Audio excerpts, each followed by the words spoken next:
Bueno, buenas tardes nuevamente. Continuando con la jornada del seminario, le vamos a dar la bienvenida a este panel al doctor, a la comisario Cristina Ávila, la jefa del laboratorio de análisis físicos químicos de la policía, del laboratorio de la policía de la Ciudad de Buenos Aires, al doctor Daniel Salas y a la inspector ingeniera Nilda La Rosa, quienes van a hablar de la actualización, la normativa, la implementación de la calidad en la identificación y cuantificación de sustancias ilícitas.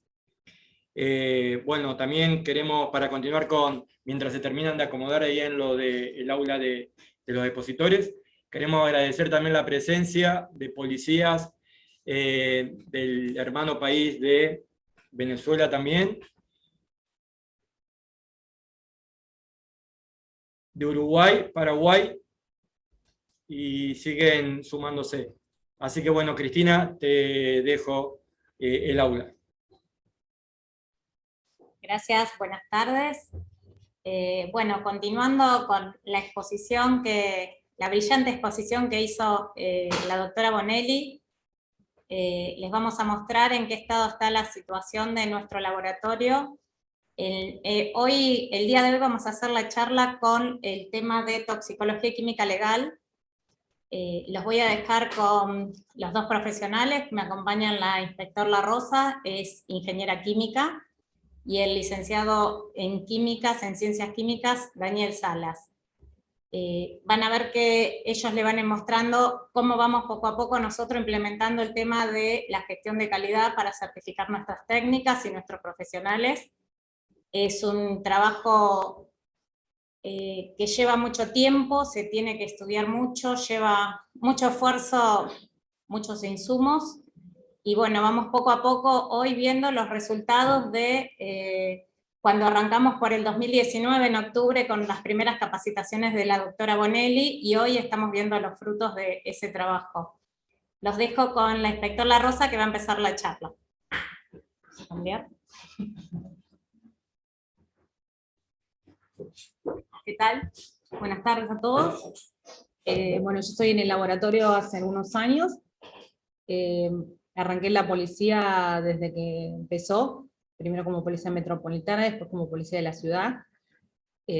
A la vez de ser policía fui estudiando, me recibí de ingeniera, y después, la verdad que me pude desarrollar profesionalmente ahora en el laboratorio, y estamos logrando grandes cosas que las queremos mostrar y que queremos que se vea con el nivel profesional que trabajamos. Así que primero voy a hacer una introducción para que ustedes sepan qué hacemos, lo que sería la sección toxicología y química legal de la división, para que vayan entendiendo un poquito nuestras funciones, y después, ya específicamente, en el tema que está orientada la charla, lo va a dar el licenciado Salas.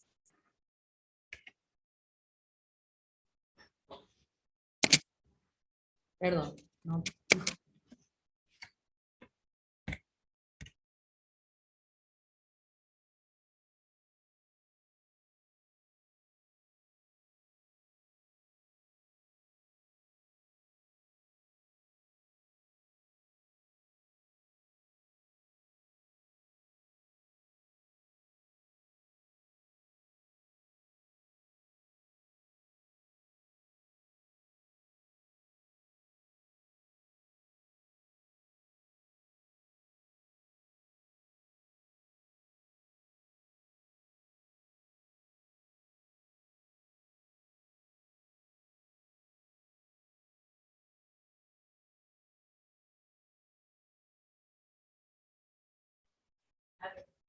Perdón. Voy a hablar primero un poquito de las funciones, que estamos ahora en el área de toxicología y química legal, lo que estamos haciendo actualmente, y que fue con lo primero que iniciamos, que es con la determinación del dosaje de alcohol en sangre y en orina. Inicialmente empezamos con una técnica validada en un equipo, después por las demandas de la justicia tuvimos que cambiar e ir mutando. El trabajo pericial en el laboratorio es muy dinámico. A veces hay pericias que son de urgencia, que uno se implementa como rutina y después tiene que ir desarrollando cosas. Otro tipo de determinaciones, otro tipo de pericias que van surgiendo de acuerdo a los hechos que nos van solicitando, que se van presentando en las distintas judicaturas. A la vez de determinar el dosaje de alcohol en sangre, también pudimos desarrollar una técnica para hacer la cuantificación de lo que es la graduación alcohólica en bebidas. Esta específicamente nos sirvió, por ejemplo, en algunos hechos de abuso sexual, en donde se secuestraban bebidas en el lugar del hecho, entonces quería saber si las mismas correspondían a, si tenían una graduación alcohólica, para contextualizar en lo que sería si hubo lo que se denomina una sumisión química. También podemos hacer identificación de acelerantes de la combustión en prendas. Lamentablemente en estos últimos años se ha visto un montón de hechos relacionados a la violencia de género, y nos han tocado muchos casos de mujeres que fueron prendidas a fuego, en el cual nos han remitido las prendas o elementos del lugar para que pudiéramos determinar con qué tipo de combustible habían originado el fuego. Todas estas técnicas las tuvimos que ir desarrollando a medida que se nos presentaron los casos. Actualmente también hacemos lo que es la identificación de tóxicos en orina, utilizando test inmunológicos, que sería la etapa inicial de lo que comprende el análisis de tóxicos en la orina de los imputados o de los damnificados de acuerdo a las circunstancias. O sea, primeramente se utiliza un casete inmunológico en donde uno puede detectar, de acuerdo a los grupos de familias, por ejemplo, uno puede ver si orientativamente está la presencia de cocaína, de THC o de benzodiazepinas, que es un grupo de sustancias. Uno la va a ver positivo, no va a saber con qué benzodiazepina está presente, pero ya uno tiene la idea de qué buscar cuando va al equipo. Entonces, es algo que uno tiene que incorporar sí o sí cuando desea saber qué tóxicos están presentes en una orina. A la vez hacemos la identificación de fármacos y sustancias ilícitas allá en la escena del hecho. Esto se da mucho en los casos de muertes dudosas o presuntos suicidios, que suelen encontrar psicotrópicos o distintos medicamentos, a veces en pastilleros, a veces en blister. Entonces, para la justicia es importante determinar y poder hacer una correlación si efectivamente la persona se suicidó voluntariamente o, o fue un homicidio, o contextualizarlo en lo que sea la causa.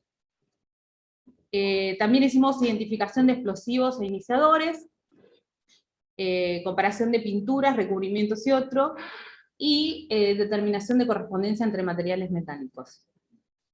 Todos estos tipos de pericia los vamos haciendo con el equipamiento que contamos en el laboratorio, que actualmente es un cromatógrafo gaseoso con detector a la llama, un cromatógrafo gaseoso con detector de masas, tenemos un equipo infrarrojo de mesada, tenemos un equipo infrarrojo y Raman portátil, y tenemos un equipo, un EDX de dispersión de rayos X.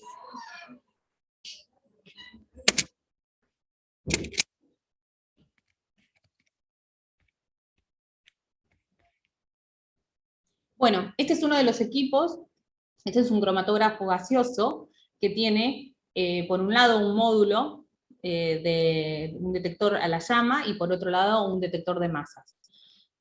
Como pueden ver, toda la parte esta circular del carretel es una parte de un módulo de Headspace que es para detectar volátiles en muestras. Nosotros lo utilizamos en matrices biológicas, o sea, en esto hacemos alcohol en sangre.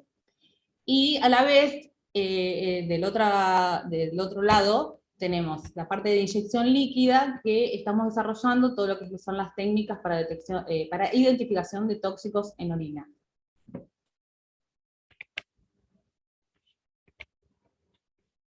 Bueno, acá les voy a más o menos explicar. Vieron que al principio les conté que inicialmente todo lo que era el dosaje de etanol en sangre lo hacíamos con un cromatógrafo gaseoso con detector a la llama. ¿Qué pasó? Nosotros, inicialmente el proyecto del laboratorio abarcaba quizás hacer solamente matrices biológicas. Contábamos solamente con 2 equipos. y después se presentó que teníamos que sí o sí hacer la parte de cuantificación de drogas de secuestro. Entonces, por un tema de contaminación y por un tema de esto de incorporar normas de calidad y tratar de ir trabajando con una rigurosidad científica, no podíamos utilizar el mismo equipo para cuantificar drogas de secuestro, que es un material con muchas impurezas, un material con una concentración muy alta, y a la vez identificar tóxicos en orina, en donde las concentraciones son tan bajas que llegan a los nanogramos. Entonces, el peligro de contaminación era muy grande, entonces tuvimos que hacer un cambio de equipamiento, desarrollar una nueva técnica para hacer el análisis de etanol en sangre y poder, digamos, solamente disponer de un equipo para todo lo que es matrices biológicas, sangre y orina, y dejar un equipo solamente para que la cuantificación de drogas de secuestro, o sea, de cocaína, marihuana y algunas otras sustancias estupefacientes. Eso implicó que tuviéramos que capacitarnos en cómo validar un método, porque ya habíamos arrancado con nuestro método de etanol en sangre validado. Tuvimos que desarrollar un método, implicó mucho trabajo, mucho análisis estadístico, pero logramos que, por ejemplo, el tiempo de análisis se redujera de 24 minutos a 4 minutos. El consumo de gases cambió a partir de que el equipo FIT usaba nitrógeno, hidrógeno y aire, solamente en masa utiliza helio. En el FIT teníamos un muestreador de 48 posiciones, pasamos a tener 90 posiciones. ¿Esto qué implica? Implica que el tiempo de respuesta que tenemos ahora en el laboratorio es no más de 2 días para asignar una fecha de pericia desde que ingresa la muestra. Es un tiempo muy corto, porque incluso a veces hemos mandado fecha de pericia y nos han pedido que la posterguemos porque no llegan a notificar a las partes. O sea, tenemos un tiempo de respuesta, la verdad que muy, muy corto, porque también disponemos de una capacidad operativa más grande. Incluso en casos muy urgentes, en casos de exposición mediática o que se necesitaba resolver en el día, hemos procesado muestras en el día y emitido resultados en menos de 2 horas. Bueno, obviamente la detección es diferente. Los reportes en FIT son por tiempo de retención y en el MASA son por espectros moleculares. Eso implica que, por ejemplo, para que yo pueda identificar una sustancia por tiempo de retención, perdón,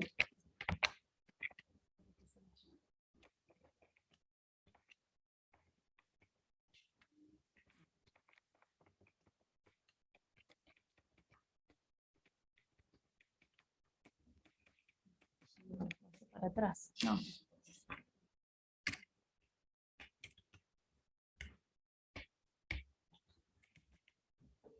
Ahí estamos, perdón.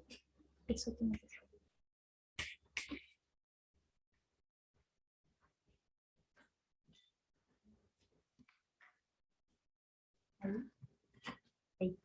Perdón, estoy teniendo unos problemas técnicos. Yo hace mucho que no curso, no hago nada, así que no conozco el tema del Zoom.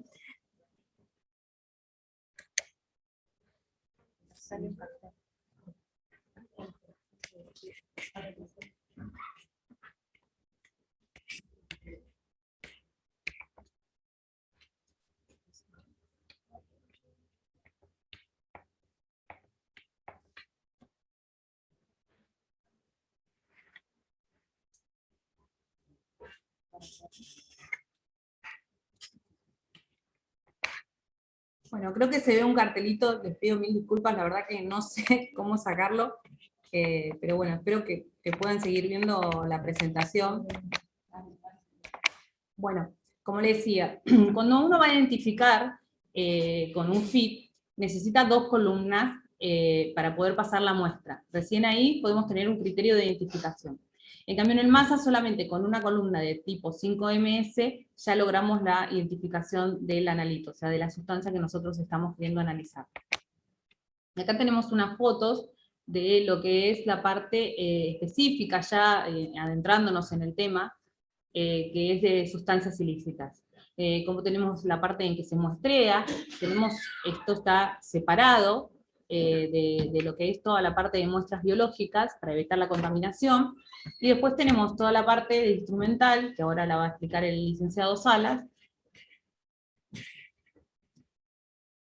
y que les va a explicar específicamente en qué consiste cada ensayo, y todo el proceso que hicimos para, bueno, validar las técnicas y lograr lo que es ahora la cuantificación.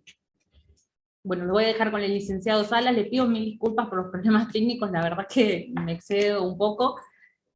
Bueno, vamos a ver un poquito si lo puede solucionar, y ya él va a hacer su parte.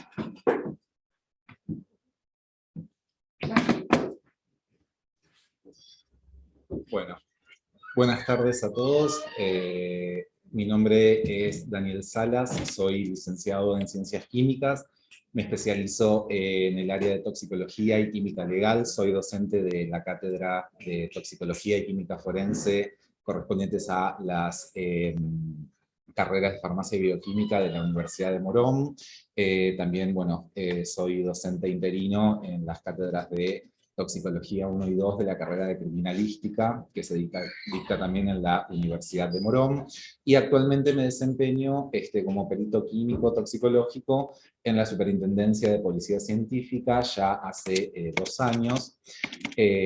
Bueno, como bien comentaba previamente la doctora Bonelli, en todo lo que respecta a la implementación de un sistema de gestión de la calidad, en lo que tiene que ver con laboratorios periciales, sí sabemos que laboratorios periciales no están del todo enmarcados o detallados en lo que es la norma ISO, ni tampoco hay una legislación vigente con la cual guiarse. Por semejanza y proximidad, la norma ISO 17025 de los requisitos para la competencia de laboratorios de ensayo y calibración son las que debemos seguir a los fines de poder implementar un sistema integral de gestión de la calidad detrás de nuestros resultados, ¿sí? Nosotros claramente satisfacemos solicitudes de la justicia, ¿sí? Entonces, cuando yo ingresé en el laboratorio, se desarrollaban algunas técnicas analíticas con fines de resolver puntos periciales, pero con un arduo trabajo y una labor bastante exhaustiva que obviamente involucró la recepción, la apertura y la aceptación de la parte jerárquica del laboratorio, que realmente se guiaron, nos escucharon y aceptaron todas las propuestas de crecimiento, y pudimos realizar un trabajo en conjunto en muy poco tiempo. Por ejemplo, lo que explicaba recién el inspector La Rosa respecto de la validación de la técnica para el dosaje de etanol en sangre y orina, cuando se pasó de un cromatógrafo gaseoso con detección de ionización a las llamas a un detector de espectrometrías de masas. Obviamente eso involucró también una validación nueva en este nuevo instrumento, y toda esta parte inicial de lo cual ella estuvo hablando en lo que respecta al área de toxicología y química legal fue más referido a la parte de tratamiento de matrices biológicas. Como bien ella comentaba, actualmente hacemos dosaje de etanol en sangre y orina, y estamos desarrollando la técnica para la identificación y cuantificación de tóxicos orgánicos en orina. La idea es obviamente ir avanzando en todo lo que tiene que ver con las técnicas analíticas a fines de poder aumentar el criterio de satisfacción del laboratorio en lo que compete a los puntos periciales que la justicia nos solicita, ¿sí?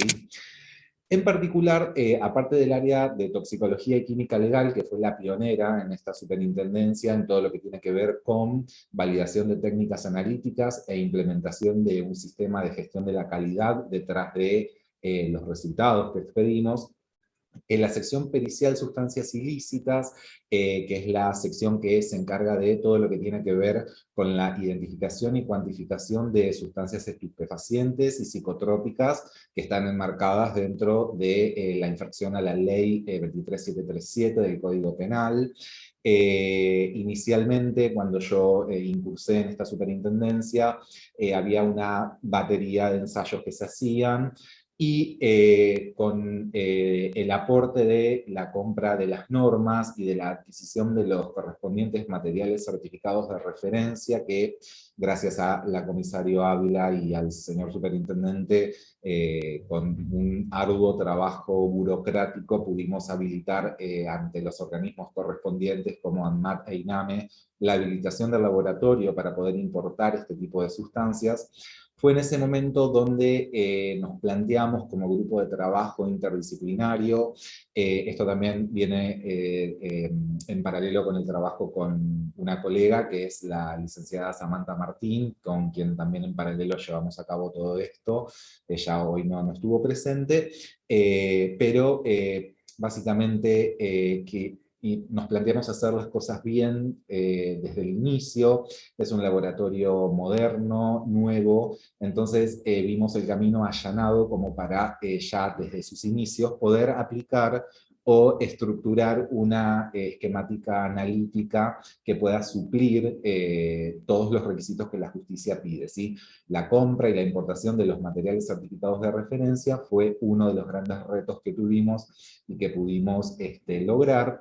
Entonces, esta sección pericial, sustancias ilícitas, desarrolló sus técnicas en base a, obviamente, metodologías validadas, o sea, inicialmente el desarrollo de la metodología correspondiente a los fines de suplir el punto analítico pericial que se nos solicita, que es la identificación y la cuantificación de estupefacientes. A partir de lo cual, inicialmente lo que hicimos, que es lo que un poco también la norma ISO-IRAM-IEC 17025 de requisitos para la competencia de laboratorios de ensayo, pide en su apartado 7 la confección de un esquema analítico que el laboratorio debe tener a los fines de poder responder a la pregunta si el analito puede ser detectado y si puede ser cuantificado, ¿sí? Entonces, en base a la disposición de instrumental, de reactivos, de materiales y demás, que el laboratorio cuenta, a partir de ello y de la adquisición de los materiales certificados de referencia, estructuramos una serie de esquemas analíticos que luego fueron sometidos a cada técnica claramente a su respectiva validación y a posteriori a la implementación de un sistema de gestión de la calidad detrás de los resultados, ¿sí? A lo largo del tiempo. En particular esta área, inicialmente como una batería de ensayos presuntivos, como se puede observar en la imagen, realiza obviamente el pesaje y la descriptiva del material decomisado, una vez que arriba a esta área en particular. Personal policial se acerca a la superintendencia y esta área es la encargada de recepcionar el material. Inicialmente realiza claramente el pesaje y la descriptiva del material decomisado y el registro fotográfico correspondiente. A posteriori, como batería de ensayos presuntivos que se pueden hacer en el momento, esta sección pericial implementa, bueno, ensayos por vía húmeda, en particular para cocaína, identificación de azúcares reductores, presencia de cloruro, solubilidad, pH, bueno, algunos ensayos que ya algunos de ustedes seguramente conocerán. Luego también se someten a ensayos colorimétricos, como el ensayo de las fronteras o el test de Scott, ¿sí? Y también contamos con un equipo portátil llamado Trunar, que cuenta con tecnología de espectroscopía Raman. Sabemos bien que la espectroscopía Raman es una técnica selectiva, pero el hecho de ser un instrumento portátil presenta una serie de limitaciones. Por eso nosotros englobamos esta batería de ensayos como ensayos preliminares o de orientación, ¿sí? A su vez también implementamos técnicas microscópicas, en particular para lo que tiene que ver con el análisis de cannabis y la identificación de tricomas histolíticos y glándulas sésiles, que sabemos que son característicos del cannabis sativa.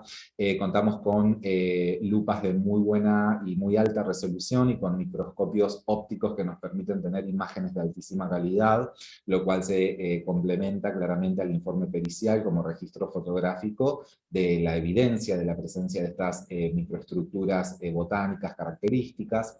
También hemos desarrollado en paralelo técnicas bibliográficas bibliográficas, pero un poco añejas, pero que son complementarias o pueden llegar a suplir algo que voy a explicar en un rato que tiene que ver con la satisfacción del esquema analítico planteado, que son los ensayos microcristalográficos para cocaína, ¿sí? Picrato de cocaína y cloruro áurico de cocaína, ¿sí? Bueno, estos son los ensayos microscópicos que también se acoplan al estudio de los materiales decomisados, en particular para cannabis actualmente.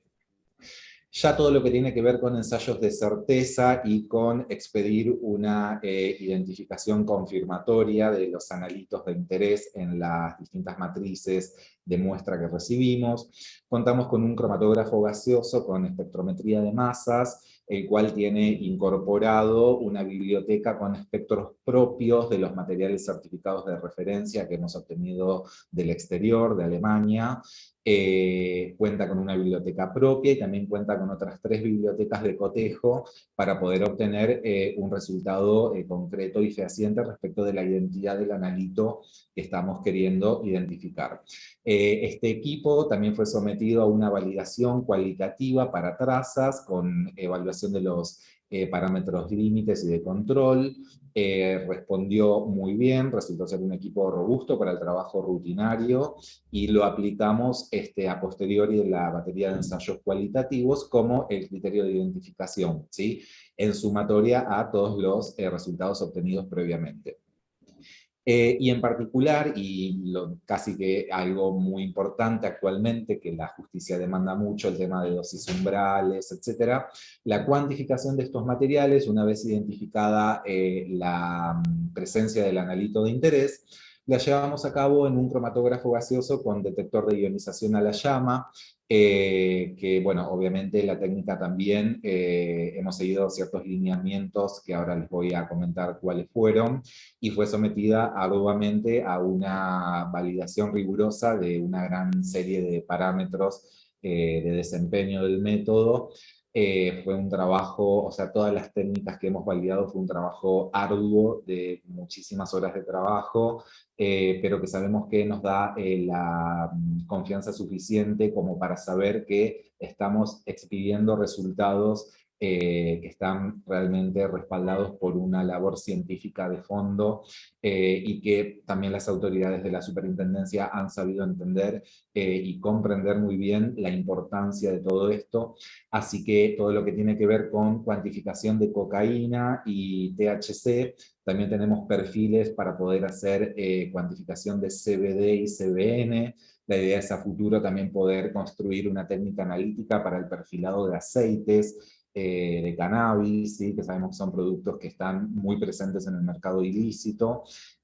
Adquirimos los patrones, los materiales certificados de referencia de estos cannabinoides, y actualmente está en desarrollo la técnica de extracción e identificación de estos 3 cannabinoides, ¿sí?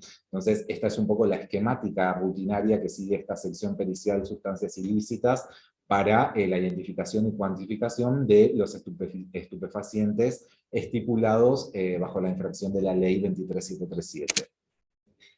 En paralelo a todo el trabajo analítico, científico que se llevó a cabo en muy poco tiempo, con mucha cantidad de horas de trabajo y con una rigurosidad científica que nosotros mismos nos impusimos, obviamente previa capacitación en distintas entidades, tomando también mucha referencia bibliográfica de papers del exterior.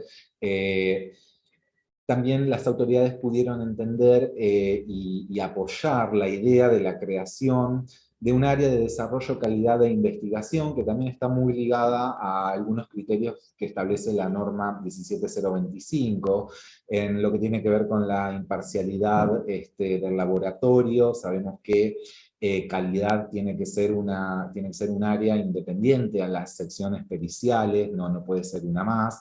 Esa es el área que va a supeditar y justamente a controlar los parámetros de desempeño de todas las técnicas. Actualmente varias áreas de esta superintendencia están tendiendo a validar sus técnicas, entonces estamos conformando a pasos agigantados, diría, digamos, la creación de esta área con profesionales específicos o más capacitados en lo que tiene que ver con calidad de investigación, ¿sí?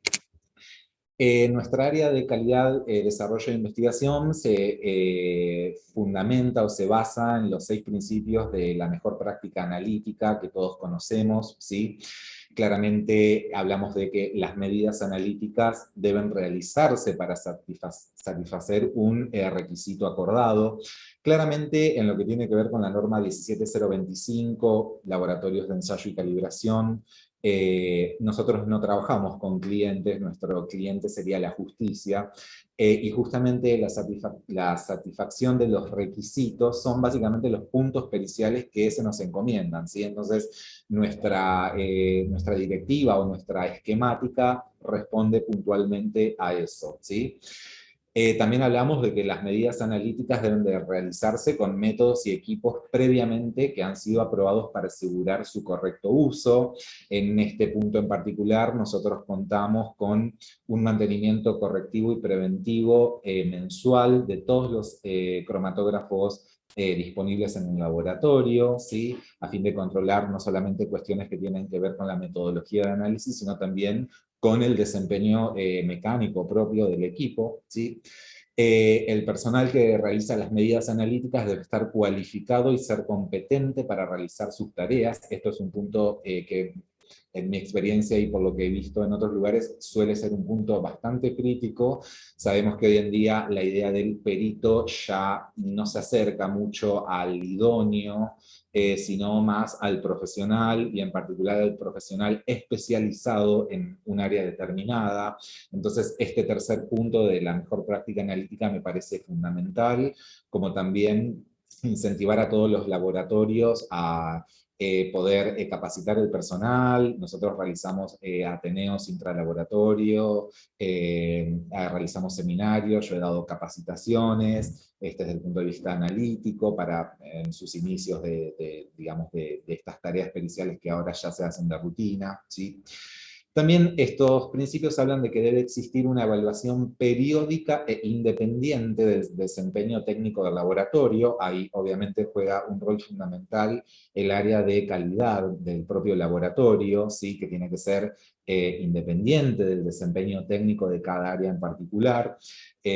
Por eso incentivamos muchísimo también a que puedan de a poco ir implementando o ir teniendo personal un poco más específico para poder satisfacer este punto de la mejor práctica analítica.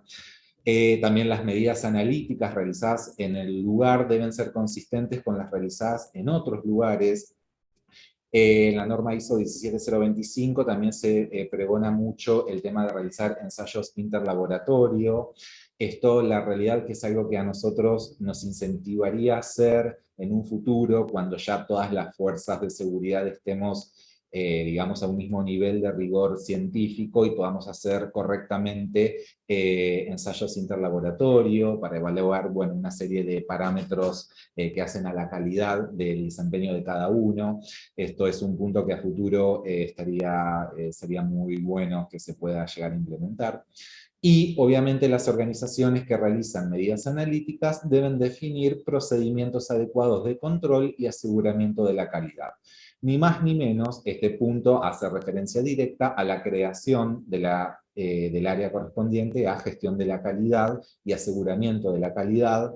Estos términos son muy igual referidos a industria, pero en el ámbito pericial se puede...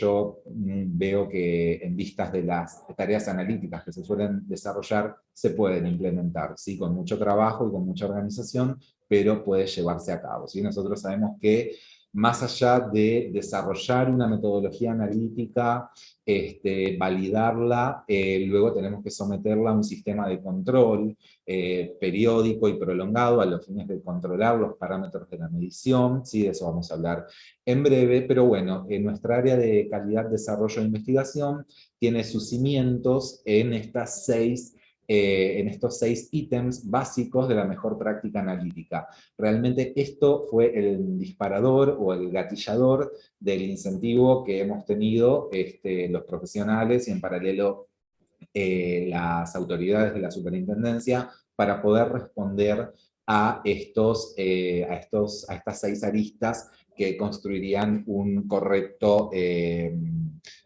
manejo del laboratorio, ¿sí? En lo que respecta ya un poco más puntual a las técnicas, bueno, nosotros conocemos, seguramente conocerán, las normas ASTM, las normas de la American Society for Testing and Materials, son normas de rigor internacional que abarcan un espectro muy amplio de aplicaciones de metodologías de análisis químicas que van desde la industria del petróleo hasta la cosmética, y en particular el volumen 14 de este compendio de normas reúne todas las normas que respectan a ciencias forenses, ¿sí?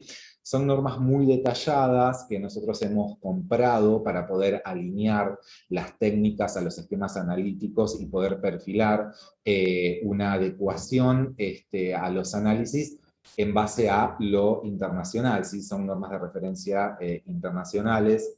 Esta norma en particular, la norma ASTM E2329, categoriza las técnicas analíticas. Seguramente muchos de ustedes que se dedican a la parte de drogas, de decomiso, conocerán de esto, ¿sí?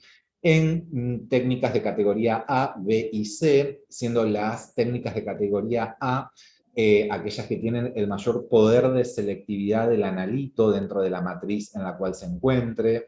Categoría B y categoría C tienen un menor rigor respecto de su selectividad. Y como podrán observar en esta filmina, las técnicas analíticas que están en negrita son justamente las técnicas o las bondades analíticas que cuenta el laboratorio, y a partir de la cual nosotros confeccionamos los esquemas analíticos para posteriormente aplicar en el laboratorio, en la rutina del laboratorio, ¿sí?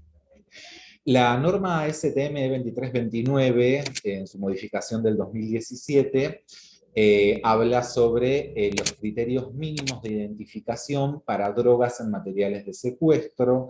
Es bastante detallada y justamente se basa en esta categorización del poder de selectividad de las distintas técnicas.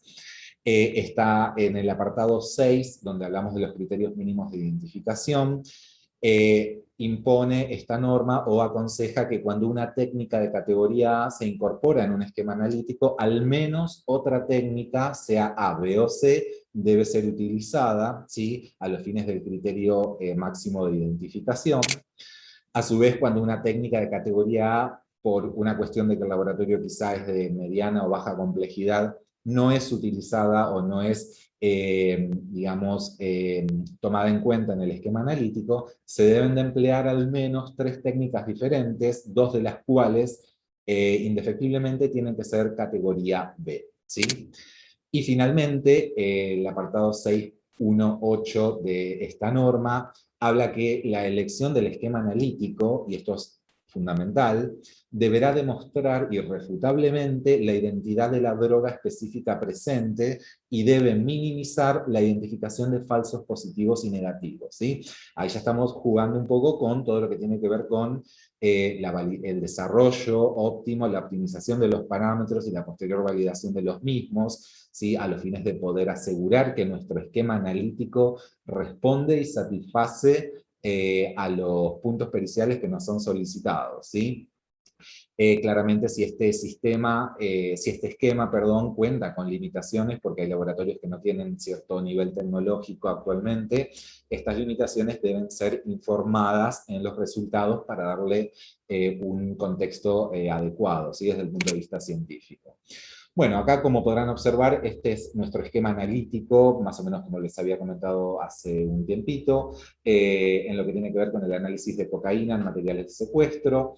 Fíjense que cumplimos con un total de 2 categorías A, 3 categorías B y 2 categorías C a lo que respecta a que toda muestra sospechosa de contener cocaína en su composición es sometida a toda esta batería analítica, de forma tal que se satisface el criterio de la norma ASTM 2329, cumpliendo e incluso excediendo la cantidad de categorías indicadas para responder al criterio de satisfacción de la implementación de esta norma, ¿sí?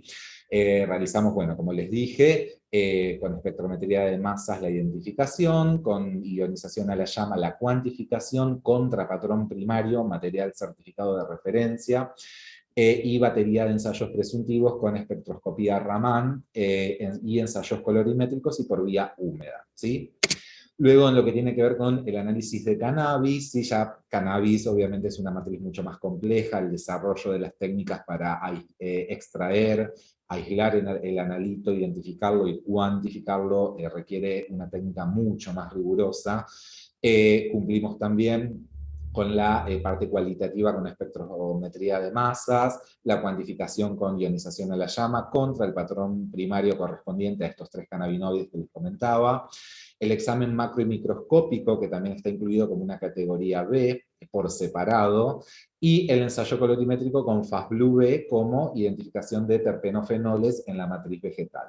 Fíjense que también en este caso podemos satisfacer el criterio de la norma respecto de la sumatoria de las distintas categorías de las técnicas. Y en anfetaminas también lo mismo, ¿sí? Realizamos la parte cualitativa por espectrometría de masas, la cuantificación por detección de ionización a la llama contra los patrones primarios correspondientes, y como análisis presuntivo, espectroscopía Raman y ensayo de Marquis, ¿sí? Incluso estamos agregando otros ensayos colorimétricos para poder realizar una batería analítica presuntiva, una marcha analítica inicial, si el material lo permite, justamente por todo lo que tiene que ver con el tema de las nuevas sustancias psicoactivas y la incorporación de nuevas moléculas en el mercado. Sabemos que ya hoy en día no solamente identificamos estimulantes de tipo anfetamínico, sino que tenemos una gran y creciente cantidad de nuevas moléculas. Entonces, nuestra idea también en este esquema fue incorporar otros 3 ensayos colorimétricos a los fines de poder inicialmente discriminar, bueno, si es una anfetamina, si es una fenetilamina psicodisléptica, si es una, no sé, un estimulante de tipo anfetamínico no sustituido. Bueno, desde el punto de vista químico, estos ensayos colorimétricos, si bien no tienen una identidad de categoría A, pero inicialmente nos pueden servir como una orientación, ¿sí? Bueno, fíjense que también claramente cumplimos con la satisfacción de la norma ASTM 2329 en nuestro esquema analítico. Estos son los esquemas analíticos que inicialmente nos planteamos antes de desarrollar ninguna técnica ni nada por el estilo. Planteamos el esquema analítico en base al instrumental con el que contamos en el laboratorio. Entonces, luego de armar el esquema analítico, nosotros lo que hicimos es, bueno, vamos a desarrollar las técnicas en base, bueno, a las columnas, a los detectores y a los materiales con los que contábamos, y nos adentramos a el mundo de la validación de las metodologías analíticas, para lo cual tuvimos que capacitarnos arduamente en distintos lugares. Utilizamos la guía Urachem, por ejemplo, como referencia global para la adecuación de los métodos analíticos, ¿sí? Entonces, mucho de lo que se habla, poco de lo que se conoce a veces, ¿qué es validar un método? La guía Urachem expresa en sus páginas que la validación de un método es el proceso indispensable para definir un requisito analítico y la confirmación de que éste cuenta con las capacidades consistentes con las aplicaciones requeridas. Es decir, yo voy a validar mi metodología analítica con el fin de identificar y o cuantificar un analito de interés, pero con los fines de que esa técnica sea apta para los fines propuestos. Y la conclusión de mi validación tiene que ser que la metodología analítica desarrollada y validada cumple con los parámetros de validación y hacen que sean aptas para los fines analíticos propuestos, ¿sí? Obviamente, validar un método involucra etapas pre y post. Obviamente, las etapas pre-validación es el desarrollo propiamente de la técnica. Luego tenemos la validación propiamente con todos los parámetros estadísticos, y a posteriori el sistema de implementación de gestión de la calidad detrás de esos resultados. Este texto que sigue a continuación es fundamental, no solamente la guía Eurachem, sino cualquier guía que tenga que ver con la adecuación de técnicas analíticas, químicas particularmente, expresan y sabemos muy bien que todos los laboratorios que expidan resultados cuantitativos, principalmente de una propiedad química inherente a una muestra, debe previamente validar todos sus métodos de análisis, ¿sí? No nos sirve de nada tener instrumental de primera línea si no tenemos las técnicas validadas e incluso si no tenemos calculada la incertidumbre global del método, ¿sí? Que eso también es un parámetro fundamental al momento de la acreditación de las normas, ¿sí? Entonces, yo desde mi lugar estimulo, o sea, incentivo a los laboratorios a que tengan muy en cuenta esto, el prestigio y justamente la validez de los resultados que expiden todos los laboratorios que instruyen a la justicia, deberían, en la medida de lo posible, de a poco, comenzar a implementar la validación de las metodologías analíticas, puesto que si no, cualquier resultado cuantitativo es propiamente cuestionable, ¿sí? Bueno, como parámetros de validación que hemos seguido en base a la guía Eurachem en particular, hemos evaluado en la gran mayoría de las técnicas, el modelo de calibración, donde, bueno, claramente deseábamos siempre un modelo lineal, donde evaluábamos la regresión lineal con el uso de la gráfica de residuales y de la curva de regresión ajustada. Hicimos la medición del sesgo de la medición, la recuperación del analito, la evaluación del efecto matriz, es algo muy complejo analíticamente también de realizar. Hay muchos materiales certificados de referencia que no existen en el mercado en matriz. Eso también es complejo porque hay que justamente construir la matriz en base a sus componentes por separado, ¿sí? Evaluamos los límites críticos como límites de detección y de cuantificación del analito de interés, la precisión en lo que tiene que ver a la repetibilidad y a la reproducibilidad y a la precisión intermedia que a posteriori se evalúa ya con el desarrollo rutinario de la técnica, y el cálculo de la incertidumbre global del método. Claramente no nos sirve de mucho tener validada una técnica desarrollada y adecuada para los fines propuestos si no sabemos con qué nivel de incertidumbre el laboratorio está realizando sus mediciones. Entonces, al momento de la acreditación tenemos entendido que la incertidumbre expandida y la incertidumbre propia de la metodología es el parámetro de mayor rigor. Y se pueden establecer parámetros adicionales que nosotros hemos implementado en la validación, como ensayos de estabilidad de soluciones de trabajo, formas de acondicionamiento, que lo hemos hecho en cannabis, para validar la descarboxilación cuantitativa del ácido tetrahidrocannabinólico en la inyección del detector, del puerto de inyección, el macerado, la filtración, el tratamiento propio de la matriz, ¿sí? Entonces, estos parámetros de validación son obviamente lo que hay que seguir al momento de establecer la validación, según sea la guía internacional que utilicen. Nosotros la guía Eurachem nos sirvió muchísimo, es muy detallada, muy clara, y nos guiamos en base a esos criterios, ¿sí? Claramente, luego de validar la metodología analítica, no nos podemos quedar sentados en la silla solamente expidiendo resultados que la justicia va a tomar de parte nuestra como una palabra científica. Tenemos que implementar un control de la metodología analítica a posteriori, porque si no, no tiene sentido toda la labor previa que se desarrolla. Nosotros empezamos de lo general a lo particular. Inicialmente comenzamos a aplicar todo lo que tiene que ver con cartas de control en la identificación y en la cuantificación de compuestos volátiles en matrices biológicas y analitos de interés en materiales de secuestro. Las cartas de control que realizamos son cartas de control de medias y de rangos, de desvíos estándar. La realizamos a partir de curvas de calibración que periódicamente, hacemos ejecutar en el equipo con la metodología validada, y vamos teniendo un control, estableciendo un límite de control superior e inferior, que son obviamente lo que conocerán como límites de alerta, a partir de los cuales, si hay algún desvío, tenemos que tomar el recaudo suficiente como para modificar esa desviación, ¿sí? Bueno, a partir de las cartas de control podemos identificar siempre que nuestras mediciones pueden estar correctas dentro de los límites de control, pero pueden tener tendencias, y esto es muy importante.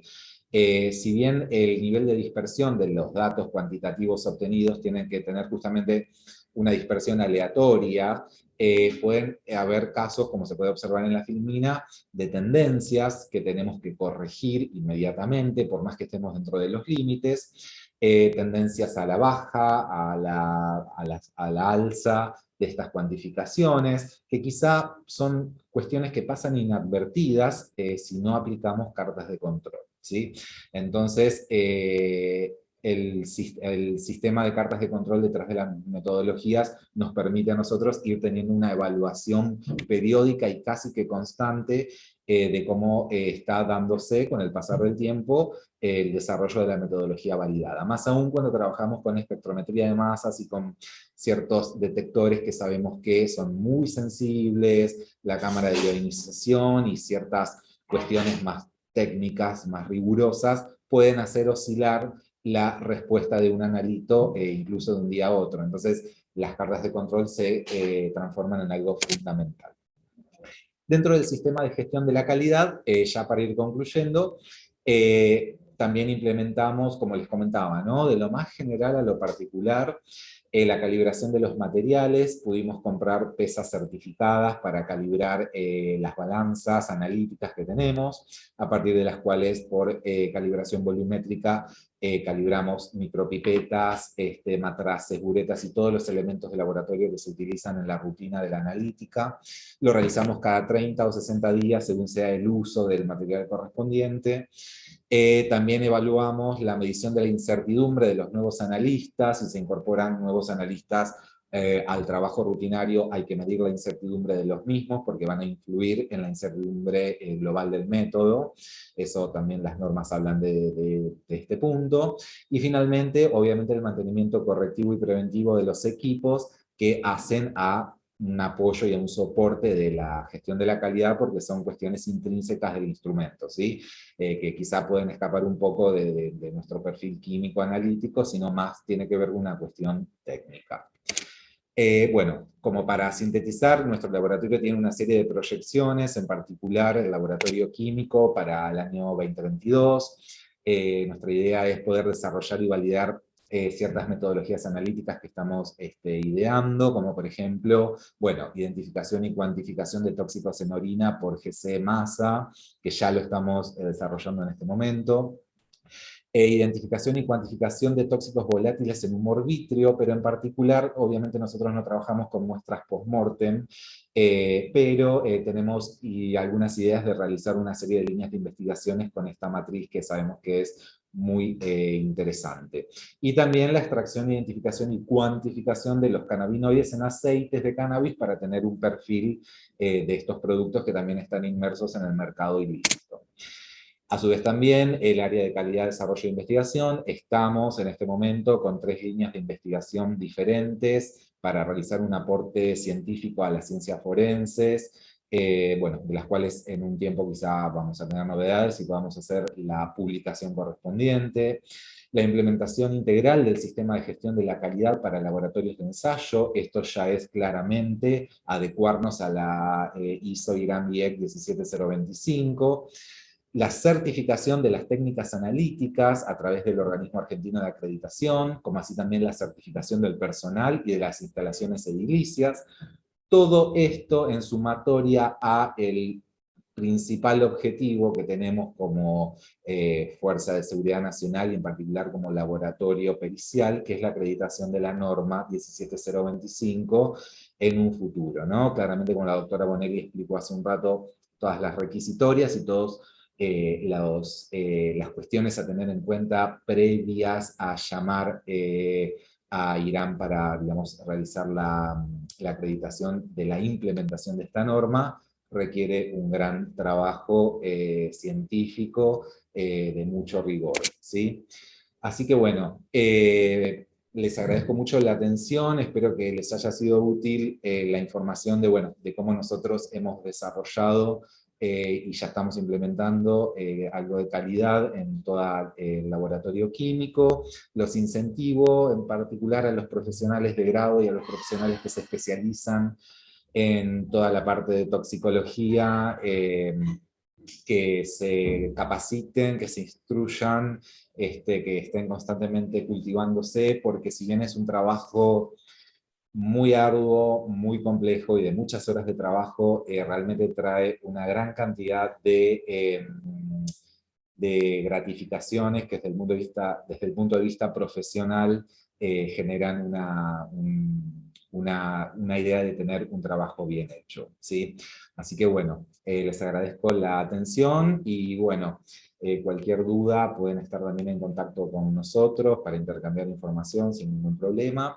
Así que bueno, ya hasta acá estaríamos. No sé si el señor superintendente quiere comentar algo al respecto.